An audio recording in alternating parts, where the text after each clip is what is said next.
Ever felt like a stranger at your own kitchen table? Christmas dinner had always been the same in our house, a lukewarm performance of forced smiles, overcooked food, and decades of emotional dust swept under the festive tablecloth. Every year, my mother would set out the same ceramic Santa napkin holders. My father would grumble about the turkey being dry before he even tasted it. And my sister Jessica's kids would turn the living room into a war zone within 15 minutes of arrival. There was always too much noise and not enough honesty. But this year, the script went off the rails. I had just Venmo'd my dad $200 that morning. He didn't ask, he never did. He just sighed loud enough for me to hear from the hallway, and I knew what it meant. The gas bill. Again. I didn't say a word when he texted me a thumbs-up emoji after I sent the money, didn't even get a thanks. That was typical. I'd grown used to being the invisible hand that kept the lights on in that house, the groceries in the fridge, and the damn internet connected so my niece could stream her cartoons and my brother-in-law Trent could scroll through Facebook all day while pretending to look for jobs. I was the silent contributor, the dependable one, the woman without a husband, without children, and therefore, by their logic, the one with extra to give. I worked in corporate finance, made decent money, lived modestly, and for the past 3 years, I'd been slowly bleeding cash into a house I didn't live in because I couldn't stomach the idea of my parents sitting in the dark. I'd tell myself it was just until they got on their feet, but those feet had been glued to the floor since I was old enough to understand what the phrase past due meant. My sister had her own mess to deal with, 2 kids under 10, and a husband who thought folding laundry qualified as childcare. And my mother? She floated through it all like a ghost in an apron, humming to herself while bills piled up on the microwave, and my father blamed the damn economy for everything from missed payments to the dog's fleas. Dinner was halfway over. The ham was dry, the mashed potatoes were instant, and Jessica's youngest had just spilled grape juice all over the table runner my grandmother embroidered in the 80s. I was chewing silently when it happened. My father put down his fork, cleared his throat like he was about to deliver a sermon, and then, looking directly at me, said, "Rachel, maybe it's time you thought about moving out. Well, it's just getting a little tight here, and we can't really afford to carry you anymore." Silence. Utter, suffocating silence. Even the baby shut up. Jessica looked up from her phone, blinking like she hadn't quite processed the words. My mom kept slicing her ham, not looking at anyone, her eyes vacant like she'd already practiced this scene in her head and decided pretending it wasn't happening was the best course of action. Trent actually had the gall to nod, like this was some intervention they'd all planned. I laughed at first. Not because it was funny, but because my brain couldn't compute what I'd just heard. I had paid the gas bill that morning. Paid the electric bill last Tuesday. Bought the groceries they were currently shoving into their mouths. I wasn't a guest in that house. I was the unpaid landlord, the silent benefactor, the overworked daughter they had quietly depended on for years. And now I was a burden. I stood up. No dramatic gestures. No yelling. I just set down my fork, wiped my mouth, and said clearly, "All right. Good luck without my income." Then I walked out. No coat. No purse. I didn't need to slam the door. The weight of what I'd said was louder than any bang could have been. The last thing I saw was Jessica's mouth half open like she wanted to say something, but didn't know how, and my mom still cutting her food with robotic detachment. My dad didn't follow me. Of course he didn't. He thought he'd finally taken control of the house again. I sat in my car for a long time before driving away. The heater wasn't on, and my hands were shaking, not from the cold, but from a mixture of anger, disbelief, and something I wasn't ready to name yet. I didn't cry. I didn't even feel sad. I felt clean. Like something had snapped loose inside me, and I could finally breathe again. When I got back to my apartment, the same tiny place they always mocked for being depressing and not fit for a woman your age, I opened my laptop, logged into my bank accounts, and began the real gift-giving process. First, I stopped the recurring transfers. Every month, $500 had gone automatically to my parents' joint account, just to help. Gone. Then I logged into the utility accounts, the ones I'd been paying for under my own name since Dad screwed up his credit a few years back. I clicked Remove Autopay. I clicked disconnect. I didn't send them a warning. I figured they'd figure it out the next time they tried to microwave something. Then I did something I hadn't done in over a decade. I sent a transfer from our shared emergency fund, an account I'd opened when Mom got laid off the first time, to myself. Half the balance. I left the other half. I wasn't cruel. Just done. And as I sat back in that cramped apartment with its leaky faucet and thrift store furniture, I felt something I hadn't felt in years. Peace. Not joy. Not satisfaction. Just the quiet knowledge that I didn't owe anyone anything anymore. They had made it crystal clear I wasn't welcome. I was a burden. So now they'd find out what it actually cost to carry the weight I'd been lifting for them all this time. But the thing about walking away is, the ones you leave behind don't always stay quiet. I didn't know it then, but the silence at that dinner table was just the beginning of the noise they were about to make. And let me tell you, when they finally realized what I took with me, they didn't ask me to come back. They begged. The strange thing about silence, real silence, the kind you don't recognize until it falls over you like a heavy coat in an empty room, is that it can feel both freeing and terrifying in the exact same breath. When I woke up the morning after Christmas, the first thing I noticed was that my phone wasn't buzzing. No passive-aggressive messages, no missed calls masked as just checking in, no group texts from my sister filled with kid photos meant to guilt me into replying. It was just me, the soft hum of the radiator in my shoebox apartment, and the faint light coming through the blinds that I hadn't bothered to close the night before. For the first time in maybe a decade, I didn't have a to-do list that someone else wrote for me. And I didn't know what the hell to do with myself. I made coffee. I sat in my robe. I didn't open my work laptop. It was a strange rebellion, but it felt necessary. The world didn't end because I didn't check my email. No one died because I wasn't paying their gas bill or ordering more diapers for the twins. I had no responsibilities outside my own body, and for a moment, I felt weightless. Not in a joyful way. In a way that reminded me how heavy everything else had been. I stayed off my phone for 48 hours, a personal record since college. When I finally turned it back on, I was greeted by a string of increasingly desperate messages from my sister, whose talent for deflecting accountability had reached a fever pitch. "Hey, did you change the Wi-Fi password?" came first, followed by, "The gas isn't working. Dad says you probably forgot to pay it," and then, finally, "Seriously, what the hell is going on? The internet's out, and Mom said the fridge might not be working either." There was no "Merry Christmas." No "Are you okay?" Not even a hint of recognition that the person they'd depended on for years had vanished from their system. Just confusion and irritation that their automatic lifeline had been unplugged. Like I was a damn utility myself, faceless, constant, taken for granted until it was gone. I didn't answer. Not right away. I wasn't trying to punish anyone. I just needed the distance to figure out what I felt now that the dust had started to settle. And that's when it hit me, what I felt wasn't rage or even grief. It was a kind of betrayal that had been slow cooking for years. You see, when you spend your life being the strong one, the reliable one, the one who doesn't need hand-holding or drama or chaos to exist, people start to assume you don't need anything at all. They start piling more and more weight on your back until you're carrying the emotional and financial stability of an entire family without even realizing it. And then one day, they turn around, look you dead in the face, and call you a burden. I think the hardest part wasn't what my dad said. It was how nobody disagreed with him. Not my mom, who had watched me slide money across the table like it was nothing for years. Not Jessica, who'd practically handed me her kids every Saturday like I was some kind of unpaid au pair. And certainly not Trent, who had once asked me if I could spot him a little for a surprise anniversary trip, as if I were his personal ATM with no life of my own to finance. That kind of silence is surgical.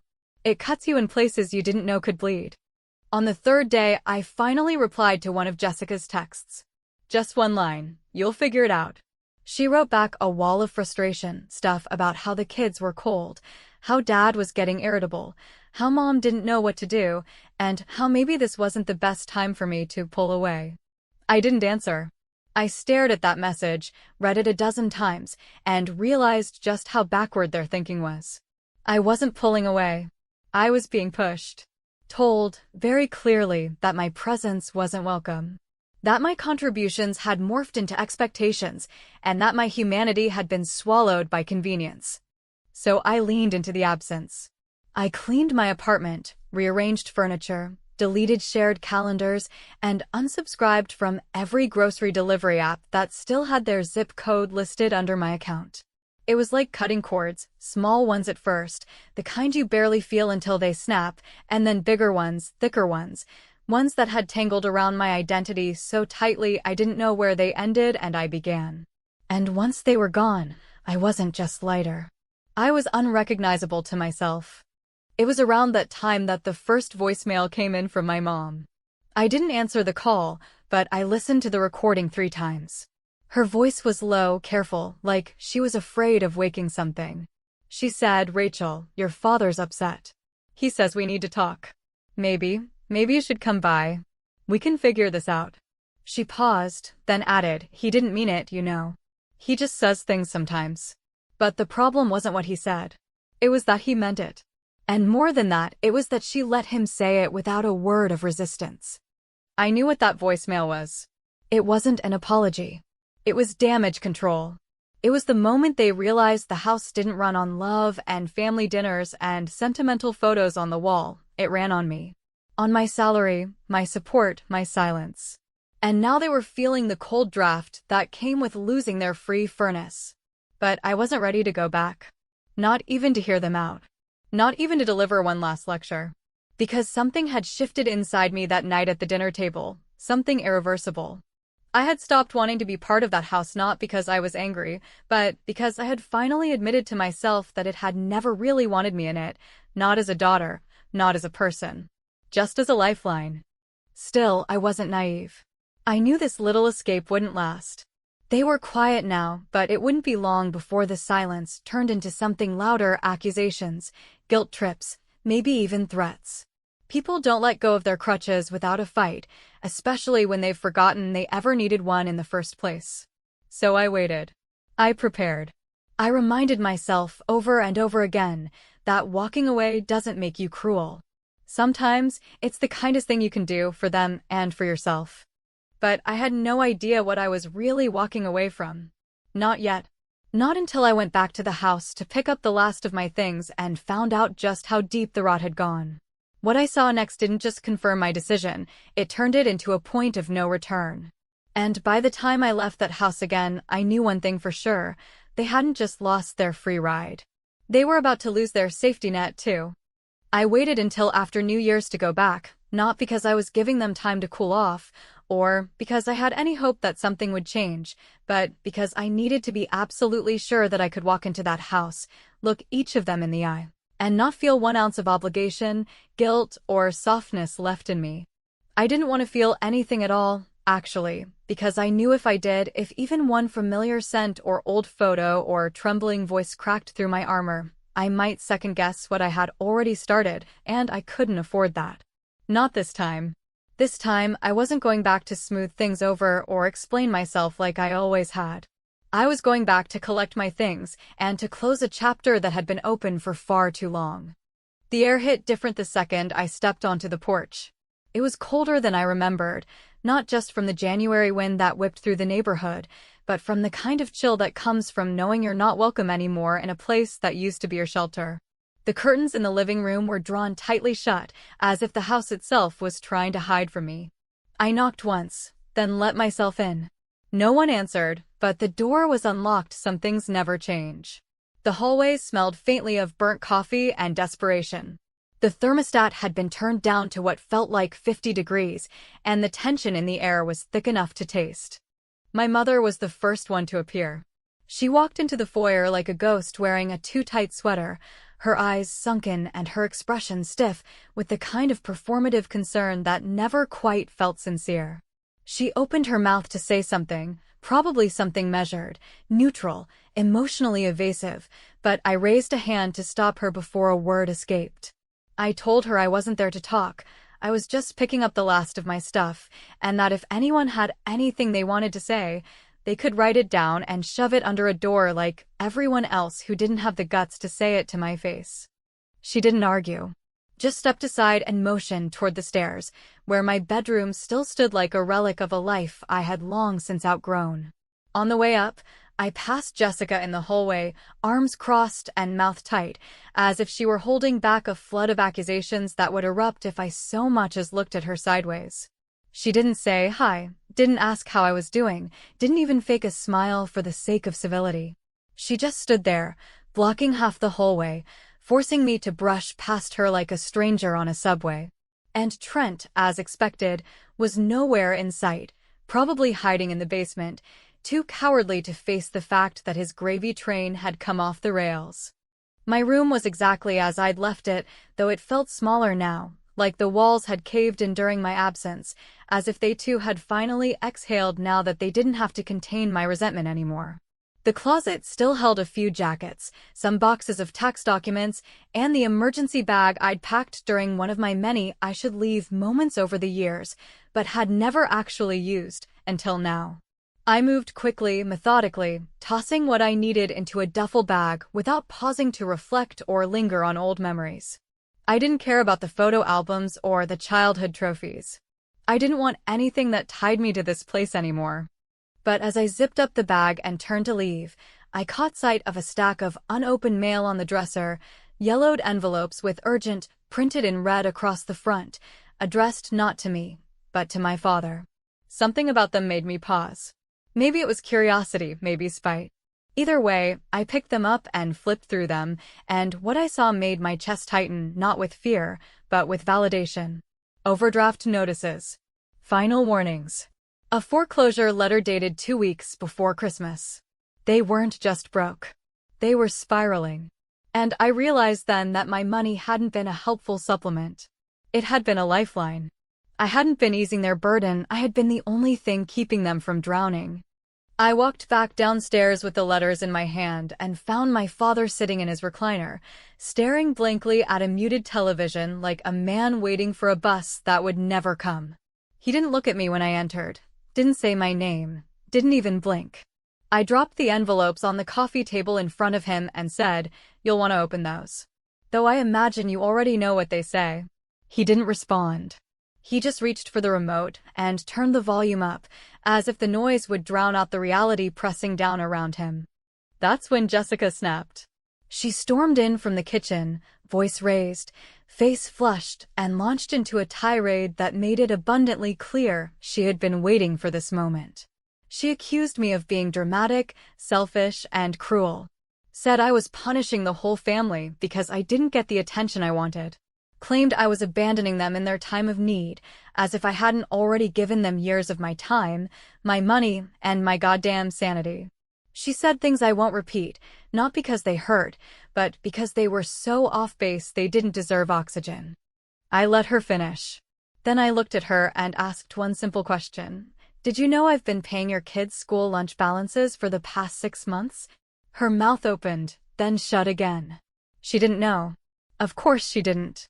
She never asked who was covering the gaps. She just assumed someone else would. That someone had always been me. I turned to my mother, who had come into the room at some point and was now leaning against the doorframe like a prisoner watching a guard change shifts. I asked her if she knew. She hesitated. Then she said quietly, "I had a feeling. But you never said anything, so I figured it was fine." I stared at her for a long moment, trying to understand how a parent could mistake silence for agreement, how she could watch me carry weight that wasn't mine and still let me be the one called a burden. But I didn't say any of that. Instead, I just picked up my bag, slung it over my shoulder, and walked to the door. Before I left, I turned around one last time and said, "I didn't leave because I was angry. I left because you all stopped noticing I was here until you missed the money. And now that it's gone, maybe you'll finally figure out what it's like to stand on your own damn legs." And then I was gone. Again. But this time, there was no silence. This time, they didn't just watch me leave. This time, they felt it. It wasn't until about a week after I walked out of that house for the second and final time that the cracks began to show in ways even I hadn't anticipated, not because I doubted the inevitability of their unraveling, but because the depth of their dependency, the sheer level of quiet sabotage they had grown comfortable with, went far beyond what I had previously understood.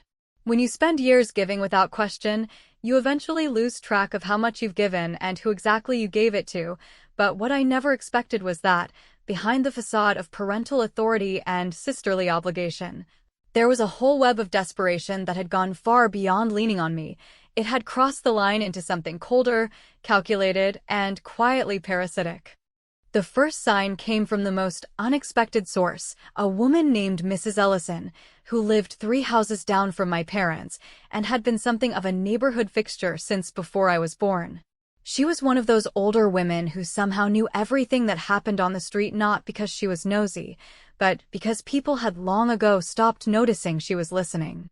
I ran into her at a grocery store while I was buying cheap produce and boxed pasta for myself, something I hadn't done in months, and she cornered me near the bulk bins with a sympathetic but alert expression, the kind that told me she'd been saving something for the right moment.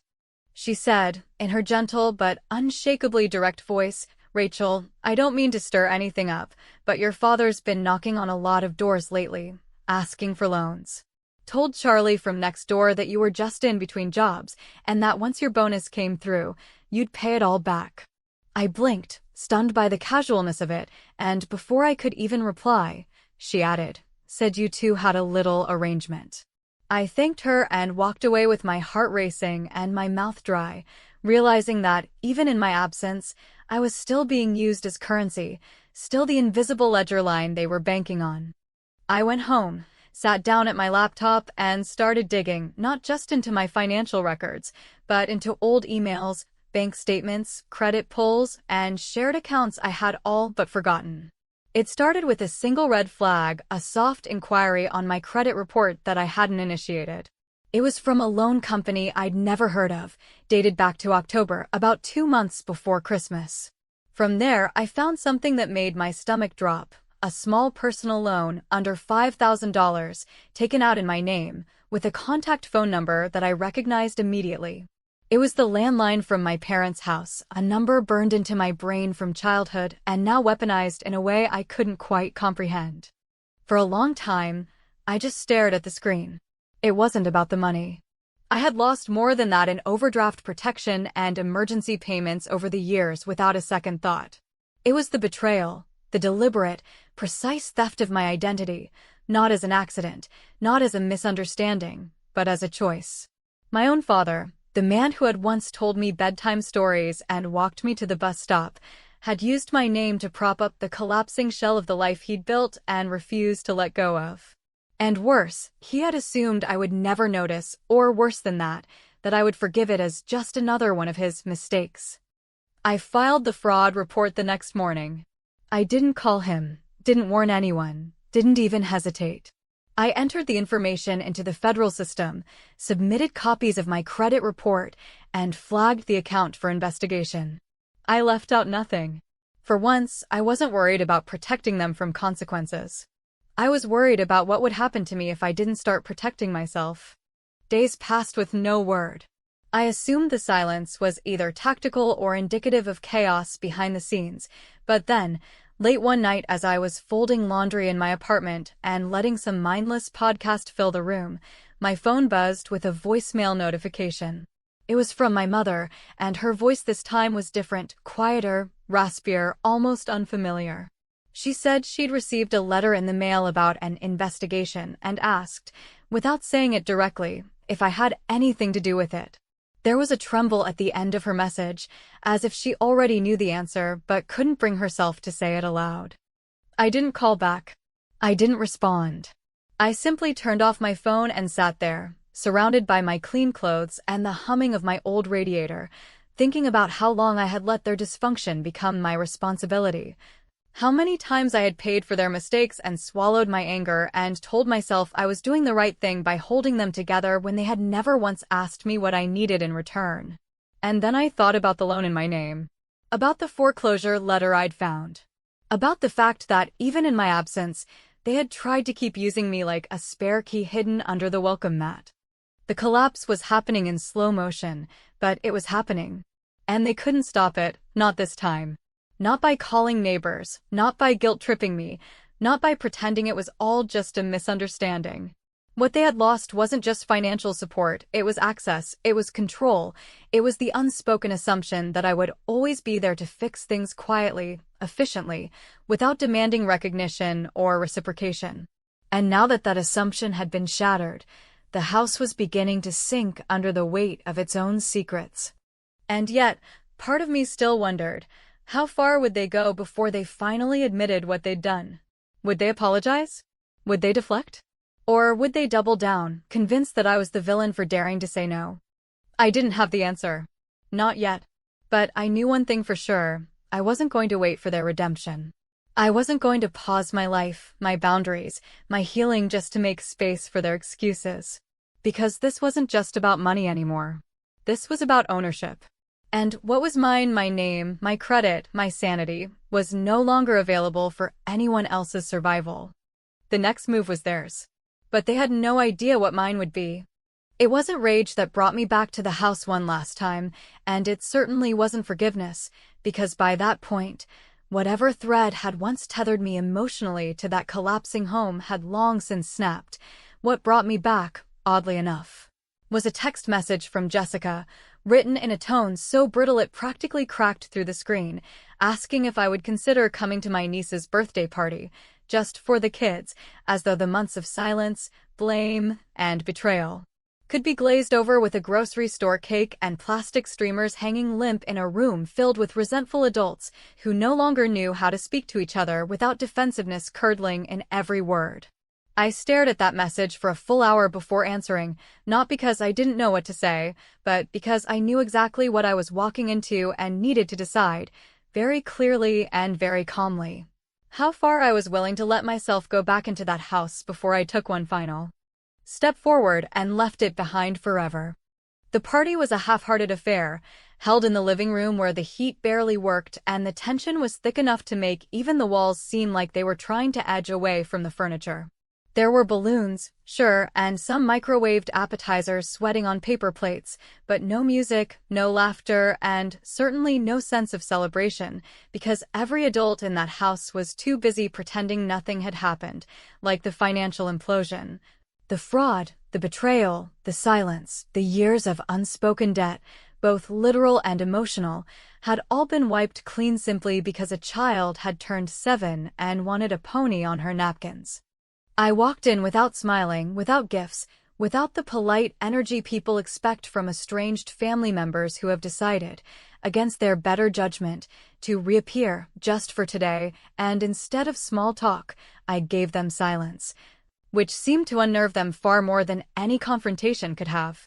My father didn't even look at me when I entered.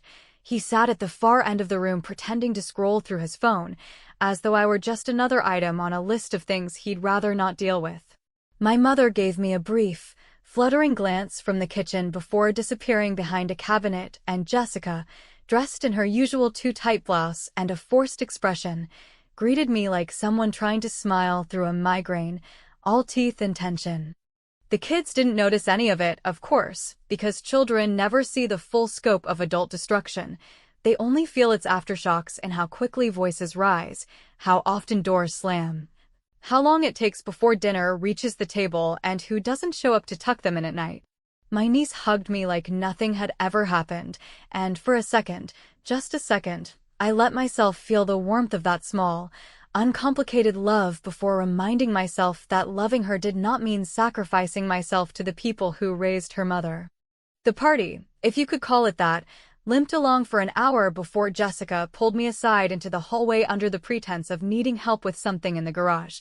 The moment the door closed behind us, her voice dropped into the brittle, rehearsed register of someone who was trying to stay polite, but was one thread away from snapping. She asked, carefully but clearly, if I had anything to do with this situation, by which she meant the fraud investigation, the calls they'd started getting from the bank, the quiet threats of legal follow-up. I looked at her without blinking and said, I filed the report, yes. It was my name. It was my credit. What did you expect me to do? Her eyes widened with a kind of disbelief that stunned me, not because she was shocked at the consequences, but because she genuinely hadn't believed I would go through with it. She muttered something about family doesn't turn on family, and I said, flatly, that if family doesn't protect each other, respect each other, or even ask for permission before using each other like a lifeline, then maybe they're not really family. Maybe they're just people you share a mailing address with. At that point, my father came out of the living room, having clearly overheard, and without so much as a greeting, launched into one of his usual monologues about how things used to be, how men in his generation did what they had to do to provide, how pride and desperation sometimes made you do things you weren't proud of. But even as he spoke, I could hear it, the slippery self-justification, the complete absence of the word sorry, and the quiet conviction that he had somehow been the real victim in all of this. I interrupted him. Not loudly. Not dramatically. Just enough to shift the air in the hallway. I said, "You told me I was a burden. So I stopped carrying you. And now that you're collapsing, you want to act like I'm the one who pushed you." He looked at me then, for the first time since Christmas dinner, and in that moment I saw not a father, not a man, but a hollow shell of entitlement who had convinced himself that being related to someone meant ownership of their labor, their identity, their future. And for the first time in my life, I felt no guilt about saying exactly what I needed to say next. I told them, clearly and without anger, that the investigation would continue, that I wouldn't be backing down, and that if they wanted to salvage whatever dignity they had left, they'd better find a way to clean up their own mess without dragging my name through it one more time. My mother cried. Jessica glared. My father said nothing. And before they could muster another word, I turned and walked toward the front door, stepping over a half-inflated balloon that had escaped the party and lay deflated like some sad metaphor for the entire family dynamic. As I walked out into the cold air, I didn't feel triumphant. I didn't feel vindicated. I felt free, in the way that people only feel after they've stopped trying to make broken things whole again. I got into my car, turned the key, and as the engine rumbled to life, I realized there would never be a moment where they understood what they had done, not truly. Because people who refuse to see you until they lose you will never be capable of the kind of accountability that healing requires. They called me a burden. They told me, with words and with silence, that I was disposable. And so I gave them what they wanted. Now, they'll have to figure out how to keep the lights on without me. And whether they admit it or not, they know the truth. They didn't lose a daughter. They lost the only thing that ever held them together. Maybe I was the burden. Or maybe I was the backbone. Either way, they broke it. And I'm not putting it back together.